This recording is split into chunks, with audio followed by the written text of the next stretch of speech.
Welcome back to my channel. എല്ലാവർക്കും സുഖമാണെന്ന് വിശ്വസിക്കുന്നു. അപ്പോൾ ഇന്ന് ഞാൻ വന്നിട്ടുള്ള ഒരു എണ്ണ കാച്ചുന്ന വീഡിയോ ആയിട്ടാണ്. പിന്നെ ഞാനല്ല എണ്ണ കാച്ചുന്നത് എൻ്റെ അമ്മയാണ്. ഇത് 4 മാസം പ്രായം മുതലുള്ള കുഞ്ഞുങ്ങൾക്ക് എല്ലാം തേച്ച് കൊടുക്കാൻ പറ്റുന്ന ഒരു എണ്ണയാണ്. ഈ എണ്ണയുടെ ഉപകാരം എന്താണെന്ന് വെച്ചാൽ നമ്മൾ ചർമ്മം നിറം വെക്കാനും ചർമ്മരോഗം തടയാനും ചർമ്മം സംരക്ഷിക്കാനും എല്ലാം ഉപകാരമായ ഒരു എണ്ണയാണ്. പിന്നെ ഇത് ഞങ്ങളെല്ലാം തീർപ്പത്തി തേച്ചിരുന്ന ഒരു എണ്ണ കൂടിയാണ്. സോ നമുക്ക് നമ്മുടെ വീഡിയോയിലേക്ക് കടക്കാം. അതിനു മുമ്പ് എൻ്റെ ചാനൽ ഇതുവരെ സബ്സ്ക്രൈബ് ചെയ്യാത്തതുകൊണ്ട് പ്ലീസ് ഒന്ന് സബ്സ്ക്രൈബ് ചെയ്ത് സപ്പോർട്ട് ചെയ്യുക. സോ നമുക്ക് വേഗം തന്നെ വീഡിയോയിലേക്ക് പോവാം. ഇതിനായിട്ട് ഞാൻ യൂസ് ചെയ്യുന്ന 2 തരം പൊടികളാണ്. രക്തകാന്തി ചൂർണപ്പൊടിയും പിന്നെ മൺചട്ടിപ്പൊടിയും. ഇത് രണ്ടും ആയുർവേദിക് ഷോപ്പിൽ അവൈലബിൾ ആണ്.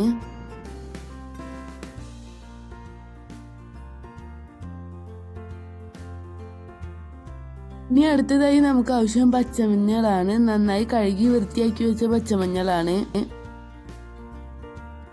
ഇനി നമുക്ക് ആവശ്യം 2 ബോട്ടിൽ കോക്കനട്ട് ഓയിലാണ്. ഇപ്പം ഞാൻ 1 കിലോന്റെ 2 ബോട്ടിലാണ് എടുത്തിട്ടുള്ളത്. ഇനി നമുക്കൊരു മിക്സിയുടെ ജാറെടുത്ത് അതിലേക്ക് നമ്മൾ വൃത്തിയാക്കി വെച്ച മഞ്ഞളും കുറച്ച് ഓയിലും ഒഴിച്ച് ഒന്ന് അടിച്ചെടുക്കാം. ഇനി നമുക്ക് ഫ്ലെയിം ഓൺ ചെയ്ത് അതിലേക്ക് നമ്മൾ എണ്ണ കാച്ചാനുള്ള ഒരു പാത്രം വെച്ച് കൊടുക്കാം. ഇനി നമ്മൾ അരച്ചു വെച്ച മഞ്ഞളും ഓയിലും കൂടെ അതിലേക്കൊന്ന് ഇട്ട് കൊടുക്കാം. എന്നിട്ട് നന്നായി ഇളക്കി കൊടുക്കാം. ഇനി നമുക്ക് 2 ബോട്ടിൽ ഓയിൽ ഒഴിച്ചു കൊടുക്കാം. ഇനി ഇതെല്ലാം കൂടെ നന്നായി ഒന്ന് ഇളക്കി കൊടുക്കുക. ഇത് തിളച്ച് വരുന്ന വരെ നമ്മൾ ഇളക്കി കൊടുത്തേ ഇരിക്കണം.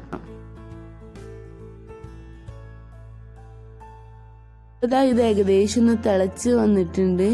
ഇനി നമുക്ക് ഇതിലേക്ക് 2 പൊടികളും ആഡ് ചെയ്ത് കൊടുക്കാം. ഫസ്റ്റ് ഞാൻ രക്തകാന്തി ചൂർണപ്പൊടിയാണ് ആഡ് ചെയ്യുന്നത്.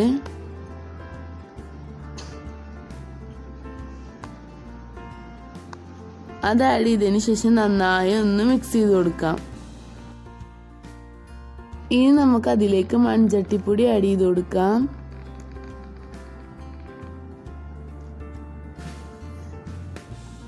എന്നിട്ട് വീണ്ടും നന്നായി ഒന്ന് മിക്സ് ചെയ്ത് കൊടുക്കാം. ഇതൊന്ന് തിളച്ച് വരുന്നവരെ നമ്മളിത് മിക്സ് ചെയ്ത് കൊടുത്തുകൊണ്ടേ ഇരിക്കണം.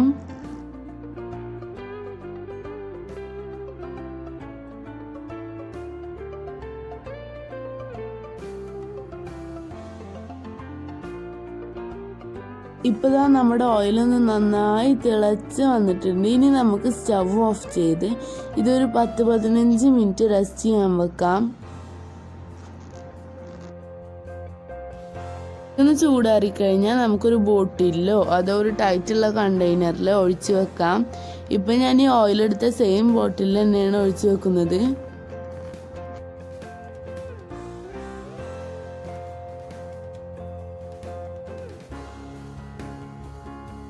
നമ്മുടെ ഓയിൽ ഇങ്ങനത്തെ ഒരു ബോട്ടിൽ കൂടെ ഞാൻ ആക്കി വെച്ചിട്ടുണ്ട്. എല്ലാവരും ട്രൈ ചെയ്ത് നോക്കുന്നു കരുതുന്നു. ട്രൈ ചെയ്ത ഫീഡ്ബാക്ക് അറിയിക്കുക. പിന്നെ ഈ വീഡിയോ ഇഷ്ടപ്പെട്ട വീഡിയോ ലൈക്ക് ചെയ്യാനും ഷെയർ ചെയ്യാനും മറക്കരുത്. പിന്നെ സബ്സ്ക്രൈബ് ചെയ്യാത്തവരുണ്ട് സബ്സ്ക്രൈബ് ചെയ്യുക. സോ അടുത്ത വീഡിയോ ആയിട്ട് വരുന്ന എല്ലാവരോടും ബൈ ബൈ.